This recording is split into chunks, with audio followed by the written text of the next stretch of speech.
What if I told you that the most famous 9 words of the Cold War almost never happened because a woman in San Francisco said Mercury was in retrograde on June 12, 1987, at precisely 2:42 p.m.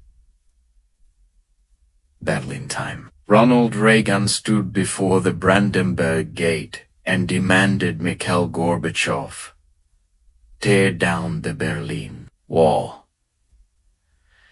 But here's what they scrubbed from every history book. That speech was supposed to start at 2 p.m. sharp. 42 minutes vanished into thin air, and the official excuse about sound check problems, complete fabrication. The real reason involves Joan Quigley, a socialite astrologer who had the direct phone line to Nancy Reagan's private study, and a celestial configuration so rare it only occurs once every 164 years, involving Neptune's opposition to its natal position in the United States horoscope. Before we dive into the cosmic conspiracy that nearly derailed the 20th century's most iconic presidential moment, make sure you hit that subscribe button and turn on notifications, because this channel uncovers the hidden mechanisms behind history's pivotal events that mainstream sources won't touch. Now, most people know Nancy Reagan consulted astrologers after the 1981 assassination attempt. What they don't know is that Joan Quigley wasn't just some celebrity fortune teller. She held a degree in political science from Vassar, had studied under Evangeline Adams' protege Dorothy Doan in the 1950s, and she'd developed something called the Quigley Ephemeris Correlation Matrix, a proprietary algorithm that cross-referenced planetary transits with historical crisis points going back to the Treaty of Westphalia in 1648. This wasn't newspaper horoscope nonsense. Quigley had predicted the exact week of the 1985 Geneva summit using nothing but Gorbachev's birth chart, which Soviet intelligence had accidentally leaked through a minor attachist memoir, published in samizdat form. When that summit produced the framework for eventual arms reduction, Nancy Reagan gave Quigley something unprecedented: veto power over presidential scheduling during what the First Lady called cosmically vulnerable windows. And June 12, 1987 was supposed to be the most vulnerable window of Reagan's entire second term. Here's the part that'll make your skin crawl. In the National Archives, there's a memo marked "withdrawn from public disclosure" that briefly surfaced during a 2003 FOIA request, before being reclassified under a Qatarira executive order about protecting intelligence sources. A researcher named Martin Hendrickson got 12 minutes with it before federal archivists realized their mistake. The memo, dated June 4th, 1987, came from Deputy Chief of Staff Michael DeVere's office and contained a single-sentenced fragment that Hendrickson memorized. POTUS Berlin remarks, rescheduled per California consultation. Astrological concerns regarding Uranus square to natal Mars. High probability of unintended escalation. Uranus square Mars. In astrological terms, that's the cosmic equivalent of lighting a match in a room full of gasoline fumes. Quigley had calculated that if Reagan delivered those inflammatory words, "Mr. Gorbachev, tear down this wall," while Uranus was forming a perfect 90-degree angle to the position of Mars in his birth chart, the Soviet response wouldn't be diplomatic posturing. It would be military mobilization. Let's rewind to how this astrologer even got her hooks into the most powerful marriage in the world. March 30th, 1981, outside the Washington Hilton. John Hinckley Jr. fires 6 shots in 1.7 seconds. One bullet ricochets off the presidential limousine, enters under Reagan's left arm, stops 1 inch from his heart. Nancy Reagan, sitting in the White House when the news breaks, goes into what staffers later described as a catatonic state. She doesn't speak for 14 hours. When she finally does, it's not to the Secret Service director or the FBI. She calls Merv Griffin, the talk show host and casino mogul, and asks him a single question. Do you still have that woman's number? The one who told you about the real estate crash? Griffin knew exactly who she meant. Joan Quigley had appeared on a show in 1976 and had casually mentioned that a major political figure, Aquarius, would face a metal threat in early spring 5 years hence. Reagan was born February 6, 1911. Aquarius. Hinckley used a rim, RG1, for revolver. Metal. Griffin gave Nancy the number, and 48 hours later, Quigley was on a red-eye. From San Francisco to Washington, with a portable ephemeris and a commission that would last 7 years. But Quigley wasn't operating in a vacuum. See, there's this thing in intelligence circles called plausible irrationality, a deliberate strategy where you make decisions that appear superstitious or insane to confuse adversaries who are trying to predict your next move through game theory and rational actor models. The KGB had entire departments devoted to Kremlinology, analyzing every Soviet speech and public appearance to extrapolate policy shifts. The CIA did the same thing in reverse. Both sides assumed their opponents were coldly logical. But what if one side suddenly started making choices based on the positions of celestial bodies? It's cryptographic chaos. You can't build a predictive algorithm around someone consulting a star chart. And here's the thing. There's fragmentary evidence suggesting that elements within the CIA's counterintelligence division actually encouraged Nancy's reliance on Quigley because it introduced unpredictability into presidential scheduling that made assassination planning exponentially harder for hostile actors. A 1989 internal review at Langley, partially declassified in 2017, contains a passage analyzing non-rational scheduling methods as an unintentional but effective operational security enhancement. So now we're in June 1987. Reagan's speechwriters, led by Peter Robinson, have crafted the Berlin Wall address. It's gone through 17 drafts. The State Department hates it, thinks it's too provocative.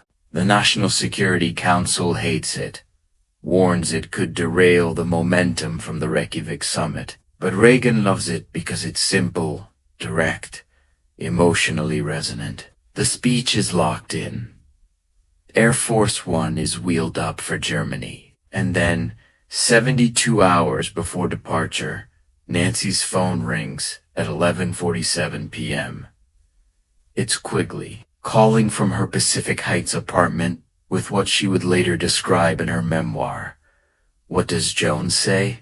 As the most disturbing chart she'd ever calculated for a sitting president. She'd run Reagan's transits for the proposed speech time, 2 p.m. Berlin local, and the configuration was catastrophic. Not only was Uranus square to his natal Mars, but Saturn was conjunct his descendant, the astrological point associated with open enemies, and Mars itself was transiting through the 8th house of death and transformation in the composite chart between Reagan and Gorbachev. Quigley told Nancy that if Ronald delivered that speech at the scheduled time, one of 3 things would happen within 96 hours. A Soviet military incident along the German border, a hardline coup against Gorbachev that would install someone far less amenable to reform. or an unspecified rupture in the cosmic fabric that would echo through subsequent presidencies. That last part sounds like mystical gibberish until you realize Quigley was also studying what she called transpersonal astrology. The idea that major historical events create energetic templates that future events can lock into. Like harmonics, she believed that the wrong words at the wrong cosmic moment could create a vibrational pattern that would curse American-Soviet relations. For generations, Nancy didn't need to hear more. She called Michael Deaver at 12:30 a.m. and said 3 words: fix the schedule. Now here's where it gets genuinely weird. Deaver had dealt with Quigley's interventions before. Usually, they were minor. Shifting a press conference by an hour, moving a bill, signing to a different room. But this was the centerpiece speech of Reagan's second term, scheduled down to the minute for live global broadcasts, with media positioning, security sweeps, and diplomatic protocols all synchronized to that 2 p.m. slot. Moving it would require explanations that couldn't involve the actual reason. So Deaver called in a favor from the Army Signal Corps. They would create a technical malfunction in the sound system that would require exactly 42 minutes to repair. Why 42? Because Quigley had calculated that at 2:42 p.m., Uranus would have moved just far enough out of the critical square to Mars, and Jupiter would be ascending over the eastern horizon in a position she called the benefic shield, which would theoretically absorb any aggressive energy from the speech and transmute it into diplomatic opportunity. The team in Berlin was informed there would be a delay, cause unspecified duration, approximately 40 minutes. Blame it on equipment. The press corps was told there were sound issues. Gorbachev's advance team was given a vague explanation about security protocols. And Ronald Reagan himself, he was never told the real reason. Nancy didn't want him distracted by the metaphysical logistics, so Reagan sat in a holding room, probably reviewing his notes, while technicians pretended to fix problems that didn't exist. And somewhere in San Francisco, Joan Quigley was watching the clock, waiting for the exact minute when the planets would align in a configuration less likely to trigger World War III.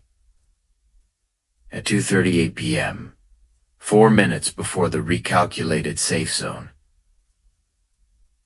something unplanned happened. A gust of wind came through the Brandenburg Gate area. Unusual for that time of year, strong enough that it shifted some of the equipment, and actually did cause a brief audio issue. The delay, which had been fabricated, suddenly became partially real. Technicians who'd been play acting now had to do actual work, and in those 4 minutes, while they fixed a problem that the universe itself seemed to have created to validate the astrologer's timeline, Reagan stood up, walked to the holding room window, and looked out at the wall. Multiple witnesses report he had a strange expression, something between resolve and melancholy.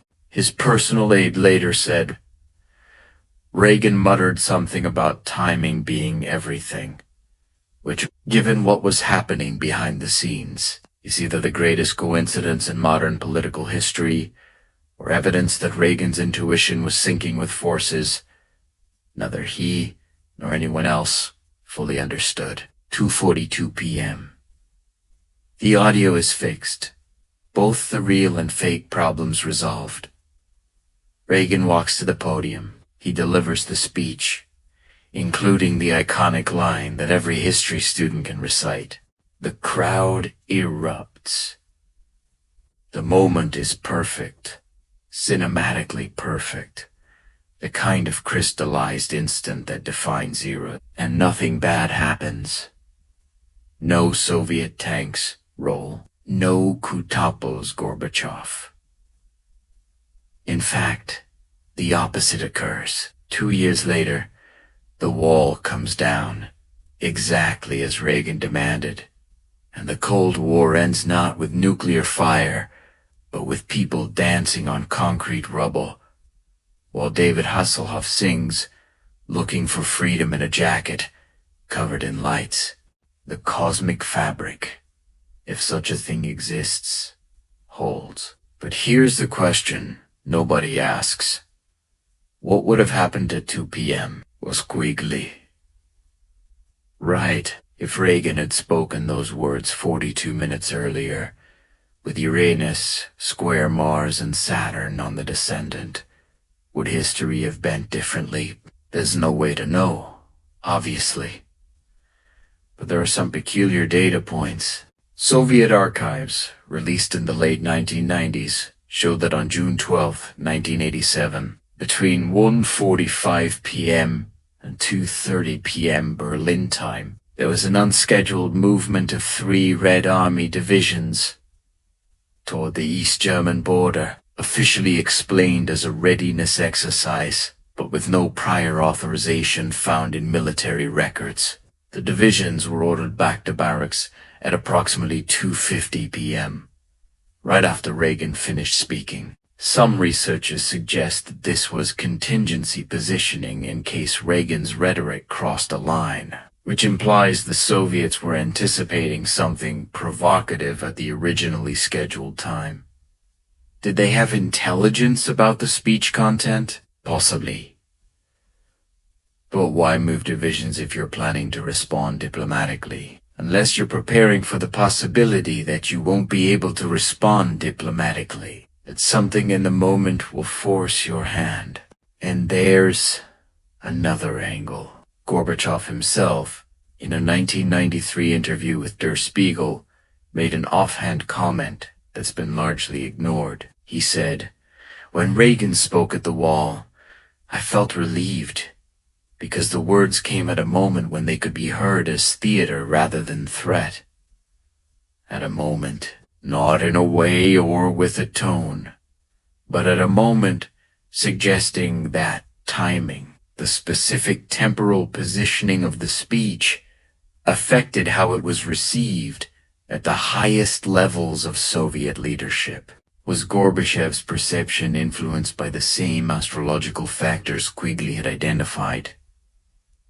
That's absurd, right? Except Soviet intelligence services absolutely studied astrology as a psychological warfare tool. The KGB's Special Bureau No. 7 had a division that analyzed Western leaders using astrological profiles to predict behavior and identify psychological vulnerabilities.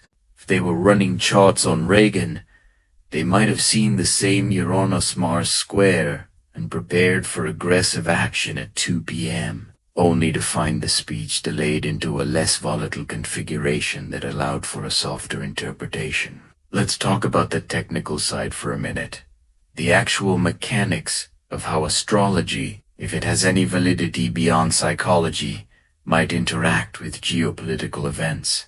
Quigley's ephemeris correlation matrix wasn't just looking at individual birth charts. She was analyzing what's called mundane astrology, the astrology of nations and collective events. The theory goes that countries, like people, have birth charts based on founding dates, and these national charts interact with the charts of leaders and with transiting planets to create windows of high or low tension. The United States has its sun in Cancer, moon in Aquarius, based on the July 4th, 1776 chart calculated for the signing of the Declaration. The Soviet Union, using the November 7th, 1917 Bolshevik Revolution as its birth moment, had sun in Scorpio, moon in Aries.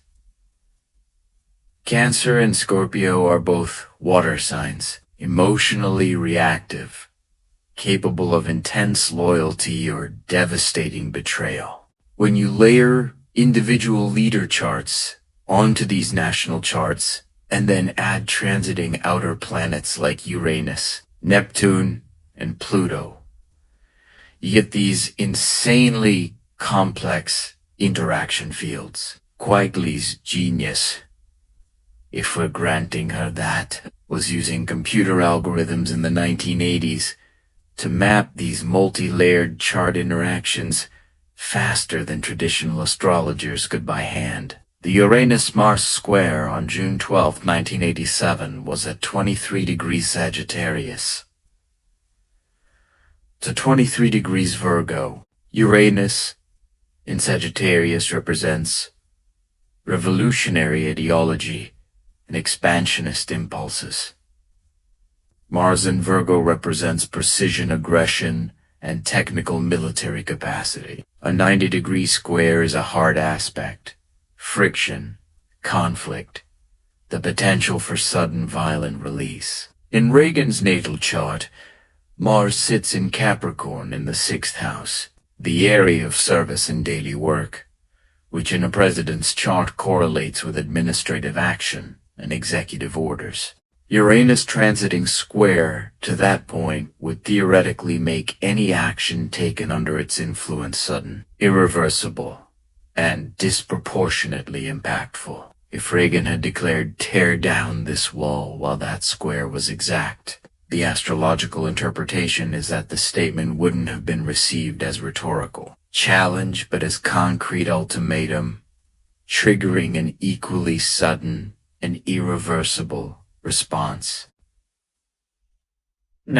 Whether you buy any of this depends on whether you think planetary positions can influence human behavior and historical events. Mainstream science says no, obviously. There's no known mechanism by which the gravitational field of Uranus, 1.7 billion miles away, could affect neurological processes in human brains or decision-making in geopolitical systems. But then again, mainstream science also can't fully explain non-local quantum entanglement, the observer effect in double-slit experiments, or how migratory birds navigate using Earth's magnetic field. We're pattern-seeking creatures living in a universe that seems to be made of information and fields more than solid matter. Is it really impossible that planetary positions, which are just specific geometric relationships in space-time, could correlate with or even influence complex systems like human societies? Correlation isn't causation. But when correlations appear across centuries of data, at some point, you have to ask whether the distinction matters. Quigley documented over 200 verified predictions in Mercury, meaning events she forecast that came true within the specified time frame. Skeptics point out that she also made predictions that failed, and that confirmation bias leads people to remember hits and forget misses. Fair enough, but some of her hits were weirdly specific. In 1983, she told Nancy Reagan that October 23rd would be a catastrophic day for American military personnel overseas, associated with sleeping quarters and explosive force. On October 23, 1983, a suicide bomber drove a truck loaded with explosives into the Marine barracks in Beirut, killing 241 American servicemen.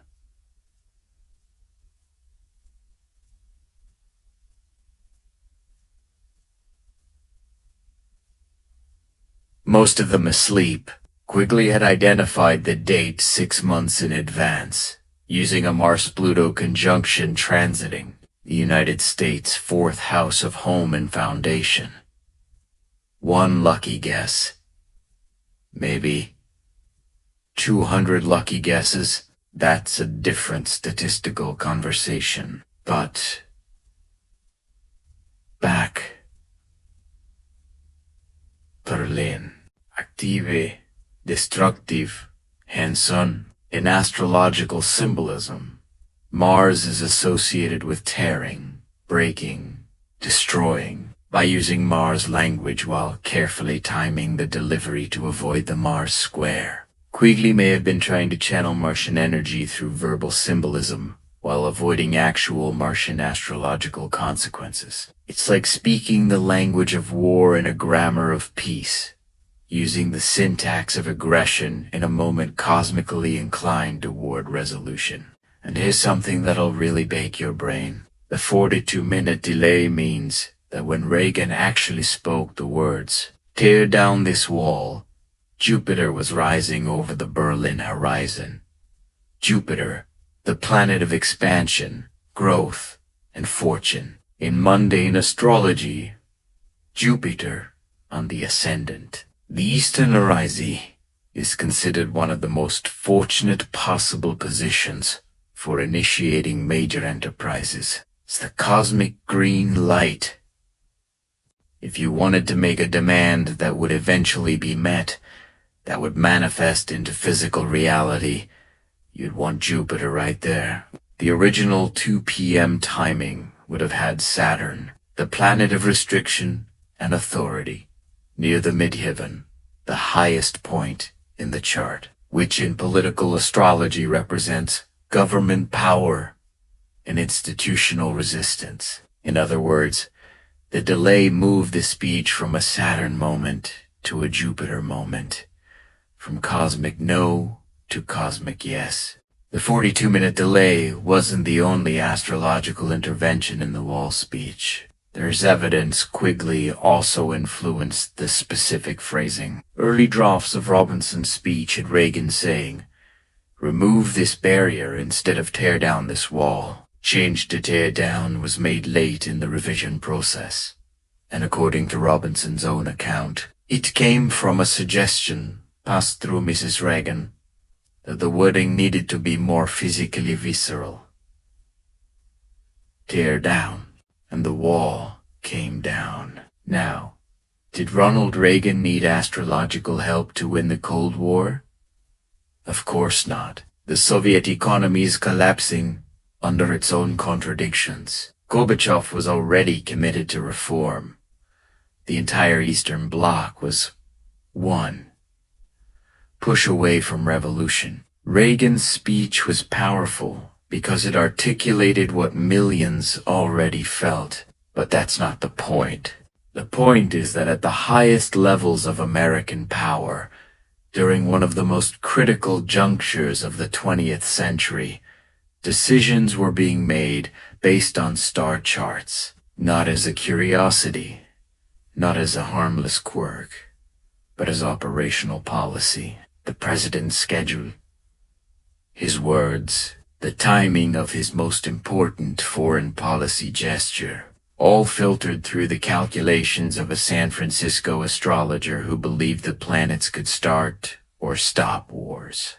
After Reagan left office, Quigley wrote her memoir and went on talk shows expecting to be celebrated as the secret genius behind the Reagan success story. Instead, she was mocked, dismissed, treated as an embarrassment. Nancy Reagan never spoke to her again. The official line became that Quigley's influence was minimal, a eccentricity that didn't affect real decisions. But the documentary evidence, the memos, the schedule changes, the witness accounts, all of it paints a different picture. Quigley wasn't just consulted. She was integrated into the decision-making process at a level that would have been scandalous if fully disclosed. And the 42-minute delay of the Berlin Wall speech is the single clearest example of her impact. A moment where astrology potentially altered the course of history, or at least altered the timing in a way that made history possible. So, what do we do with this information?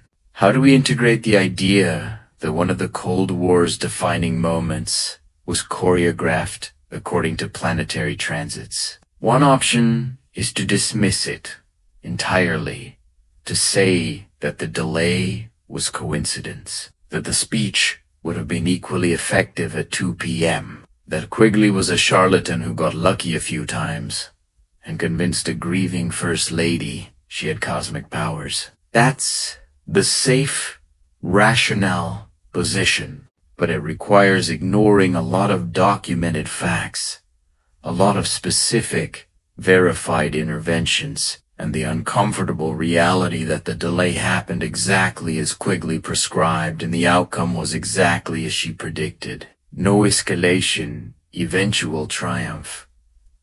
The wall coming down without bloodshed. The other option is to consider that we might not understand causality as well as we think we do, that the universe might operate on principles we've barely begun to map, that astrology, in some form, might be tapping into a real informational substrate, a field of correlations between celestial mechanics and human events that exists whether we acknowledge it or not because planets exert magical influence, but because everything in the universe is interconnected through fields and forces we're only starting to comprehend.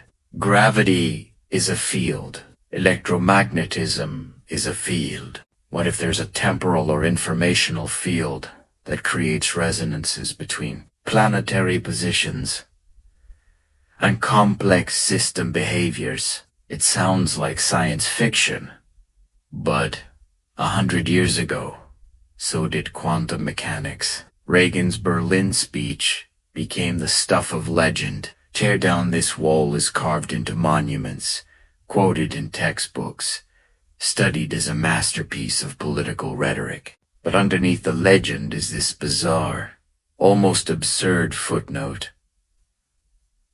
It almost didn't happen at the right time. It was delayed by 42 minutes because an astrologer in California said the planets weren't aligned. And then the planets aligned, and the history moved forward, and the wall came down. Maybe that's coincidence stacked on coincidence, or maybe Joan Quigley saw something real, a pattern in the noise, a signal in the chaos, and used it to nudge one of the 20th century's pivotal moments into a configuration where it could succeed.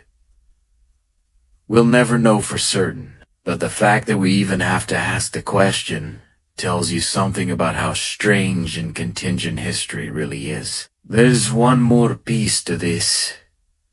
In 2004, astronomers confirmed that in June 1987, Uranus was experiencing unusual magnetic field fluctuations due to its axial tilt and position relative to the solar wind. These fluctuations created measurable perturbations in Earth's magnetosphere, particularly in the northern hemisphere, where Berlin is located. Could those magnetic fluctuations have influenced neurological activity in the humans involved in the crisis decision-making on both sides? There's fringe research suggesting that geomagnetic disturbances correlate with increased aggression and poor decision-making in populations. If Quigley's Uranus-Mars square corresponded with a real geomagnetic event that was making people more reactive, then delaying the speech until the magnetic environment stabilized might have had a material, measurable effect independent of any astrological symbolism. It would mean Quigley was right for reasons she didn't even fully understand, that her astrological calculations were accidentally tracking real physical phenomena. Or maybe none of this matters.